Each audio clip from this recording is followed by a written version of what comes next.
अलाउद्दीन ने कहा मैं वापस आते मारूंगा तुमको, कि दो तुम्हारे जी में वो कर लेना, एक बार टैक्स दे के जा। तो अलाउद्दीन बेचारा यहाँ पे टैक्स दे के गुजरात गया था। बोले कितना ही आदमी विद्वान हो, कमियां हो ही सकती है। और क्या, एक दिन उसने पद्मिनी को देख लिया, वो गिर गया। श्रीलंका पापड़ा इतना सा है, हम हमारे देश का मैप लाते हैं तब श्रीलंका का मैप फ्री आता है। जो जो सामने आता है ना उसको एकदम यूं मसल के रख देता हूं। और कोई सामने जो 5-7 मंत्री संतरी बैठे रहते, वो एक दूसरे की कौनियां मार मार के हंसते गए। रतन सिंह ने कहा, पंडित जी मैं दोबारा दरबार में टांगे तोड़ूंगा मैं आप। पंडित जी ने कहा हो जाता है कई बार।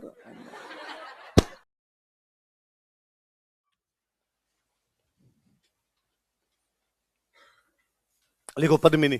पद्मिनी को वैसे आप जानते ही हो, मेरे से ज्यादा अच्छे से जानते होंगे। आपको कि सर मूवी 2-3 बार देखी हमने। लिखो यह रतन सिंह की रानी थी, यह सिंहल द्वीप की राजकुमारी थी। आप लिखो फिर मैं समझा दूंगा कहां सिंहल द्वीप क्या है। रानी किसकी है? रतन सिंह जी। कहां की राजकुमारी है? सिंहल द्वीप। वहां के राजा कौन है? गंधर्व सेन। वहां की रानी कौन है? और उनकी बेटी का नाम क्या है? कहानियां है कि राणा रतन सिंह अपने सॉरी रावल रतन सिंह अपने मेवाड़ के अंदर राज कर रहे थे, और एक दिन उनके पास में एक तोता आया। कौन है उनके पास? एक तोता है। और तोते ने आके उनको कहा कि रावल रतन सिंह, यहाँ बैठे बैठे क्या कर रहे हो तुम? यहाँ से 7 समंदर पार जैकलिन फर्नांडिस रहती है, वो श्रीलंका की है। जैकलिन फर्नांडिस कहाँ की है? श्रीलंका की। सिंहल द्वीप श्रीलंका को कहते हैं। सिंहल द्वीप किसको कहते हैं? कि श्रीलंका को। यहाँ से 7 समंदर पास इतनी सुंदर एक राजकुमारी है, और तुम्हें वहां चलना चाहिए। रतन सिंह जी भी ठाले ही बैठे थे, चुपचाप तोते के पीछे हो गए कि बता कहाँ है। तोता ले गया कि साहब ये इस महल के अंदर रहती है। पर राजा के महल में तो कोई कैसे घुस पाए? रतन सिंह जी ने थोड़े दिन इधर उधर गली में चक्कर काटे, पार पड़ी नहीं। इतने में जो यहाँ से मेवाड़ से धन वगैरह लेके गए होंगे खत्म हो गया होगा। अब क्या करें वहां पे? तो रतन सिंह जी बने जोगी, सन्यासी। क्या बन गए? धन खत्म हो जाए तो फकीर ही बनोगे, और क्या बनोगे? कहानी ये कहती है कि फकीर की वेशभूषा में 7 साल तक रहे। कितने साल तक रहे? 7 साल बाद एक दिन गंधर्व सेन ने उनको देख लिया, और गंधर्व सेन ने कहा जेंटलमैन, किसी भले परिवार के लगते हो, इतनी यंग एज के अंदर तुमने सन्यास धारण किया, क्या कारण रहे ऐसे? क्यों तुम्हारे जीवन से मन उचाट हो गया कि इतनी युवा अवस्था के अंदर तुम सन्यासी बन गए? और रतन सिंह जी रोए उसके सामने। रतन सिंह जी ने कहा सन्यास का कारण तुम्हारे महलों में मौजूद है। क्या कारण है तुम्हारे सन्यास लेने का? कहा साहब तुम्हारी आपकी जो राजकुमारी है पद्मिनी, मैं तो ब्याह करने के लिए आया था, धन वन खत्म हो गया इसलिए इधर उधर भटकता रहा। गंधर्व सेन ने कहा पहले बताना चाहिए था, धन घड़ी धन भाग। मेवाड़ का राजकुमार खुद चला के हमसे यहाँ पे शादी करने के लिए आया। सिंहल द्वीप वालों की, श्रीलंका वालों की क्या औकात की मेवाड़ को मना करे? श्रीलंका पापड़ा इतना सा है, हम हमारे देश का मैप लाते हैं तब श्रीलंका का मैप फ्री आता है। तो वो तो मना कर ही कैसे सकते थे? उन्होंने साहब हम तो आज पद्मिनी भेज रहे हैं आपके साथ में। और रतन सिंह जी पद्मिनी को लेके वापस आए, चित्तौड़ में अपने हंसी खुशी से दिन बिता रहे थे। कहते यार रतन सिंह जी के दरबार में एक पंडित जी हुआ करते थे, राघव चेतन। पंडित जी कौन थे? विद्वान व्यक्ति थे। बोले कितना ही आदमी विद्वान हो, कमियां हो ही सकती है। और क्या, एक दिन उसने पद्मिनी को देख लिया, वो गिर गया। रतन सिंह जी को जब पता था, रतन सिंह ने कहा पंडित जी मैं दोबारा दरबार में टांगे तोड़ूंगा मैं आप। पंडित जी ने कहा हो जाता है कई बार, पड़ेगी का आप। पंडित जी को यहां से दरबार से भगा दिया। कहां जाए पंडित जी यहां से भाग के? तो दुश्मन का दुश्मन हमेशा अच्छा दोस्त होता है। उन दिनों दिल्ली का सुल्तान था अलाउद्दीन खिलजी। खिलजियों की या राजस्थान वालों की वैसे भी कमी बना करती थी, और वो अलाउद्दीन खिलजी के पास चला गया। अलाउद्दीन खिलजी ने को भी पता चला कि राघव चेतन जितना महान विद्वान दरबार के अंदर है। उसने कहा ओ पंडित जी आगे आगे, पहले लाइन में बैठो भाई, कुर्सी खाली करो पंडित जी के लिए। और पंडित जी बताओ क्या चल रहा है? पंडित जी ने कहा मजे हैं, तू बता तेरे क्या चल रहा है? अलाउद्दीन ने कहा मेरे खुद के मजे हैं, हिंदुस्तान का शहंशाह हूं मैं, सुल्तान हूं हिंदुस्तान का, पूरे का, दिल्ली के तख्त पर बैठा हुआ हूं। राघव चेतन ने कहा तू बड़ा आदमी है, तेरे क्या मजे हैं? मजे रतन सिंह जी के हैं। और उसने पूरी बात बताई। और अलाउद्दीन ने कहा अब। तो अलाउद्दीन को यदि पद्मिनी की सुंदरता के बारे में कोई बताता तो वो आदमी कौन था? 1303 ईस्वी में, 1303 एडी, अलाउद्दीन खिलजी ने मेवाड़ पर आक्रमण कर दिया। Alauddin Khilji attacked on Mewar, causes of attack, आक्रमण के कारण। कारण वही घिसे पीटे से कारण होते हैं। लिखो 1 नंबर, अलाउद्दीन खिलजी अपने साम्राज्य का विस्तार करना चाहता था। अच्छा, इन दिनों में एक बड़ा खतरा था। अलाउद्दीन खिलजी मंगोलों से जूझ रहा था। किससे लड़ाई चल रही थी इनकी? दिल्ली वाले मंगोलों से लड़ रहे थे और मंगोल भारी पड़ रहे थे। मंगोल अलाउद्दीन खिलजी के टाइम में एक बार तो दिल्ली घेर लेते हैं। अलाउद्दीन खिलजी ने पैसे टक्के देके हाथाजोड़ी करके वापस भेजा था कि मार मत देना, तुम दिल्ली में मत घुस जाना। मंगोल इतने दुर्धर्ष हो रखे थे। अलाउद्दीन खिलजी को लगा था कि यार इस बार तो दिल्ली के बाहर से चले गए पैसे लेके, अगली बार दिल्ली के अंदर घुस गए तो घुस के मारेंगे। अलाउद्दीन खिलजी को लगता था मुझे कोई ऐसा किला चाहिए जिसमें मंगोल घुस नहीं पाए, और वो किला दिल्ली के पास में चित्तौड़ पड़ता है। चित्तौड़ का किला इतना मजबूत था, इतना ऊंचा बना हुआ था कि दुश्मन जल्दी से किले के अंदर तो घुस नहीं पाएगा, और इतना बड़ा किला था कि अंदर पानी की व्यवस्था बहुत अच्छी थी। ऐसा कहा जाता है कि चित्तौड़ के किले में 84 तालाब थे। कितने तालाब थे? खेती होती, आज भी होती। अब भी चित्तौड़ का किला देखने जाना, अंदर क्या होती है उसके? खेती होती। तो अंदर अनाज की भी व्यवस्था हो सकती है और अंदर पानी की व्यवस्था हो सकती है। किला ऊंचा, इसलिए दुश्मन कब्जा भी नहीं कर सकता। युद्ध की दृष्टि से कोई अच्छा किला था दिल्ली के पास में, तो वो किला कौन सा था? सामरिक। किसके लिए फेमस था चित्तौड़ का किला? अपने सामरिक महत्व के लिए प्रसिद्ध। दिल्ली से मालवा जाओ, दिल्ली से गुजरात जाओ, बीच में अपना राजस्थान आता है। 2 किले पड़ते थे अपने, इधर चित्तौड़ पड़े, इधर बराबर में कौन सा पड़े? रणथंभौर। तो दिल्ली से मालवा और गुजरात के व्यापारिक मार्ग पर स्थित है। लेकिन 1299 में जब उसने गुजरात पर अटैक किया था, तब धन को बंटवारे को लेकर लड़ाई हो गई थी, इसलिए मोहम्मद सार के हबरू भाग के रणथंभौर वाले हमीर के पास आ गए थे। पढ़ा था? इसलिए उसने हमीर पर आक्रमण किया था। ये बात पढ़ी? अलाउद्दीन खिलजी की सेना जब वहां से वापस लौट रही थी गुजरात से, तो कानड़ देव के सेनापति जैता देवड़ा ने उसे सोमनाथ मंदिर के शिवलिंग के टुकड़े छीन लिए थे। पढ़ा था? इसलिए उसने सिवाना पर अटैक किया, बाद में कहां पर अटैक किया था? जालोर। अलाउद्दीन खिलजी जब जा रहा था, गुजरात जा रहा था, उन दिनों में मेवाड़ में राजा थे समर सिंह। मेवाड़ में राजा कौन है? ये समर सिंह वही है जिनको रणथंभौर वाला हमीर हरा के गया था। रणथंभौर के अमीर ने 17 में से 16 युद्ध जीते थे। हम पढ़ते हैं कि उसने मेवाड़ के समर सिंह को हराया था। पढ़ा था हमने? ये समर सिंह वो रतन सिंह के पापा है, और हमीर इनको इधर हरा के गया था, समर सिंह से टैक्स लेके गया था। पर समर सिंह भी अपने आप में मजबूत राजा था। अलाउद्दीन खिलजी जब गुजरात जा रहा था, तो गुजरात जाएंगे तो राजस्थान क्रॉस करना पड़ेगा, राजस्थान क्रॉस करना पड़ेगा तो मेवाड़ क्रॉस करना पड़ेगा आपको इधर से। मेवाड़ से जब क्रॉस हो रहा था तो उसने जाने का रास्ता मांगा कि भाई आपके घर से गुजरने का मुझे रास्ता दिया जाए। समर सिंह ने भी कहा ऐसे तो कैसे घुस सकता है, तू हमारा घर है, तू तेरी मर्जी आएगी सेना लेके चला जाएगा। तो अलाउद्दीन ने कहा तो क्या किया जा सकता है? तो कहा मैं टैक्स लूंगा। अलाउद्दीन से कहा कि टोल टैक्स दे, कहीं से जाते हो टोल टैक्स लगता है, कर दे मेरे को। तो अलाउद्दीन ने कहा यार स्टाफ, तू राजा मैं राजा, इतना तो चलता है ना यार कम से कम।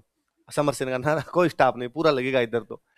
अलाउद्दीन ने कहा मैं वापस आते मारूंगा तुमको, कि दो तुम्हारे जी में वो कर लेना, एक बार टैक्स दे के जा। तो अलाउद्दीन बेचारा यहाँ पे टैक्स दे के गुजरात गया था। अब आते टाइम अलाउद्दीन का क्यों पंगा लेते हैं चला के, अलाउद्दीन चुपचाप अपने दिल्ली चला गया। बंदा बेइज्जती को भूल जाता है, पर लोग नहीं भूलने देते, है ना। RS-प्री का रिजल्ट आता है, आपको पता चल जाता है कि फेल हो गए, आप शाम तक रो दुआ के जैसे तैसे करके इजी भी हो जाते हो। पड़ोसी आते जाते पूछते रहते हैं, उसको ही पता है ये फेल है, पर वो ऐसे भी नहीं पूछता रिजल्ट क्या रहा हो, और मेंस की तैयारी तो अच्छी चल रही होगी। मैं प्री फेल हो गया था, मुझे पता है तुझे पता है, तो किस बात की मेंस की तैयारी है। कई बार आप प्री पास कर लेते हैं, मेंस पास कर लेते हैं, इंटरव्यू दे देते हैं, फाइनल सिलेक्शन तो नहीं हुआ, ये उनको ही पता चल जाता है कि फाइनल नहीं हुआ है। फिर भी कोई पूछेगा आपसे ज्वाइनिंग का है, पोस्टिंग का आजकल साहब की, अरे साहब प्री दे रहे हैं वापस इस बार। तो लोग जीने नहीं थे भाई, लोग हरामी होते हैं इस मामले में। तो अब अलाउद्दीन भी बेचारा दिल्ली में बैठ के कभी कहे जब मैं पूरे हिंदुस्तान को हरा चुका हूं, जो जो सामने आता है ना उसको एकदम यूं मसल के रख देता हूं। और कोई सामने जो 5-7 मंत्री संतरी बैठे रहते, वो एक दूसरे की कौनिया मार मार के हंसते गए, मुंह के हाथ लगा लगा के। अलाउद्दीन को पता चला क्या रहे हंसी किस बात क्या रही, नहीं नहीं कोई पुरानी बात याद आ गई थी हमें, तो क्या बात थी, नहीं नहीं हमारी बात है कोई, फिर कोई दूसरे एंगल गए, बात बतानी पड़ेगी तुम्हें क्या बात है। इधर वो टोल टैक्स होता है, टोल टैक्स। बेचारा अलाउद्दीन हमला नहीं करना चाहता था, लोगों ने जीना आराम कर दिया था, उसका नाक का सवाल बन गया था कि यदि तूने मेवाड़ पर हमला नहीं किया तो लोग तेरे को बादशाह नहीं माने। दिल्ली में आते जाते टाबर पीछे से कर लिया करते, ओए टोल टैक्स है। अलाउद्दीन लगता है जीतना ही पड़ेगा, और कोई इलाज अपने पास में नहीं। अच्छा, अब मुझे बताओ, जैत्र सिंह भूताला के युद्ध में इल्तुतमिश को हराकर वापस भगा देता है। आप अभी कह रहे थे भाई जैत्र सिंह के टाइम में नासिरुद्दीन महमूद और बलबन के भी आक्रमण हुए, वो यदि जीत लेते तब तो चित्तौड़ का किला उनके पास चला ही जाता, वो नहीं जीत पाए, इसका मतलब वो भी यहाँ से हार के वापस गए। अलाउद्दीन खिलजी समर सिंह के टाइम में यहाँ से जा रहा है, उसको क्या देना पड़ रहा है? टैक्स। इसका मतलब चित्तौड़ मजबूत हो रहा है, कमजोर हो रहा है। और दिल्ली का कोई भी सुल्तान ये नहीं चाहेगा कि उसके नाक के ठीक नीचे कोई दूसरा राज्य बहुत शक्तिशाली हो जाए। राजाओं के राज में सीधा सिस्टम था, वो शक्तिशाली हो गया तो तू मरेगा, इससे पहले उस पर तू आक्रमण कर दे। तो मेवाड़ की शक्तियां बढ़ रही थी और अलाउद्दीन खिलजी इन शक्तियों को क्या करना चाहता है? नियंत्रित करना चाहता है, कंट्रोल करना। लास्ट में एक कारण और लिख लो, रानी पद्मिनी की सुंदरता, वरना आपको लगेगा ओरिजिनल कारण तो बता ही नहीं रहे। Beauty of queen Padmini. Student क्या ये 5 कारण लिखते लिखते हाँफ जाता है, उसको लगता है सर ओरिजिनल बताओ ना, असली कारण तो वही था, रानी पद्मिनी की सुंदरता। जबकि ओरिजिनल कारण ये नहीं, ऊपर वाले वो लिखने। क्योंकि भाई अलाउद्दीन खिलजी ने भारत की ऐसी कोई जगह नहीं थी जहां पे आक्रमण नहीं किया था। और यदि पद्मिनियों के लिए आक्रमण किए जाते तो फिर सिवाना और जालोर और रणथंभौर पर अटैक क्यों कर दिए गए? वहां पर भी तो अटैक किए। अलाउद्दीन खिलजी दिल्ली का पहला राजा जो साउथ इंडिया में अटैक करने के लिए चला गया था, ठेठ नीचे तक पहुंच गया था, तमिलनाडु तक। इसका मतलब केवल और केवल साम्राज्य विस्तार के लिए कर रहा है। किसके लिए कर रहा है? पर मैं फिर कहता हूं आपको ऊपर वाले कारण याद ही नहीं रहेंगे। यदि कभी एग्जाम के अंदर आया कि अलाउद्दीन खिलजी ने मेवाड़ पर आक्रमण क्यों किया था, आपको पता है कि कारण दूसरे हैं पर आपको याद नहीं आएंगे, फिर आप वो पहले से लिखोगे। रतन सिंह की रानी बहुत सुंदर थी, तोता रतन सिंह को वहां ले गया था, तो पता नहीं कौन कौन सी कहानियां लिख दोगे बाद में। अब अलाउद्दीन ने यहां पर अटैक किया, अलाउद्दीन बहुत बड़ी सेना लेके आया था, अपने वालों को पता था अलाउद्दीन की सेना बड़ी है, अपने पास इतने सैनिक नहीं। पर अपने वालों को एक बात और पता था कि चित्तौड़ का किला इतना मजबूत है कि अलाउद्दीन कुछ भी कर ले तो भी चित्तौड़ के किले में तो घुसे। किला बंद करो, अंदर बैठे रहो, अपने अपने क्यों बाहर जाना है? तो किले अपने ये सुरक्षा का काम किया करते थे। तो किले के अंदर बैठे हुए सारे के सारे लोग, अलाउद्दीन खिलजी अपने नीचे बैठा हुआ एकदम। खबरें हैं कि अलाउद्दीन खिलजी कई दिन तक जब यहां पर बैठा रहा, उसकी पार नहीं पड़ी, उसे लगा यार कितने दिन तक बैठे रहेंगे। आप इस बात को सोच के देखो कि दिल्ली से आने वाले आदमी को सामान पानी भी तो मंगाना पड़ता होगा, कहां से खाए पिए एकदम। तो उसने ऐसी कहानियां रतन सिंह के पास समाचार भिजवाया कि भाई रतन सिंह जी पद्मिनी दिखा दो, मैं तो इसी में वापस चला जाऊंगा। कहानियां और है कि भाई बुलाया गया उसको, और फिर वो आप सुनते हैं अक्सर अखबारों में लिखी भी आती है कि इधर एक कांच था, इधर पद्मिनी खड़ी थी, पद्मिनी कांच के अंदर दिख रही थी, नीचे एक तालाब था, तालाब में पद्मिनी की छाया बन रही थी, अलाउद्दीन को छाया दिखाई, अलाउद्दीन ने छाया भी देख के कहा थैंक यू, का खाना तो खा जा। खाना खा के जब वो जा रहा था तो रतन सिंह उसको सी ऑफ करने के लिए नीचे तक गया, घर आया हुआ मेहमान है, छोड़ने के लिए जाए। अलाउद्दीन में कमीनापन कूट कूट के भरा हुआ था, उसने जाते नीचे जाते रतन सिंह को गिरफ्तार कर लिया और कहा तब तक रतन सिंह को नहीं छोड़ा जाएगा जब तक पद्मिनी हमारे पास नहीं है। पद्मिनी का एक भाई था जिनका नाम था गोरा। क्या नाम था? एक भतीजा था जिसका नाम था बादल। ये दोनों आपस में भी चाचा भतीजा है, गोरा बादल आपस में भी काका भतीजा हुआ करते थे। पद्मिनी ने अपने इस काका भतीजा, ये दो भाई और भतीजे थे, इनके साथ में बातचीत की और कहा भाई अब समय आ गया जब राखी के बंधन के फर्ज को निभाया जाए और तुम मेरा साथ दो। तीनों ने मिलकर योजना बनाई, अलाउद्दीन के पास मैसेज किया कि भाई रानी पद्मिनी तुम्हारे पास आने के लिए तैयार है, लेकिन रानी के साथ में खूब सारी दासियां होती है तो वो दासियां भी आएगी। अलाउद्दीन ने कहा ओह ठीक है।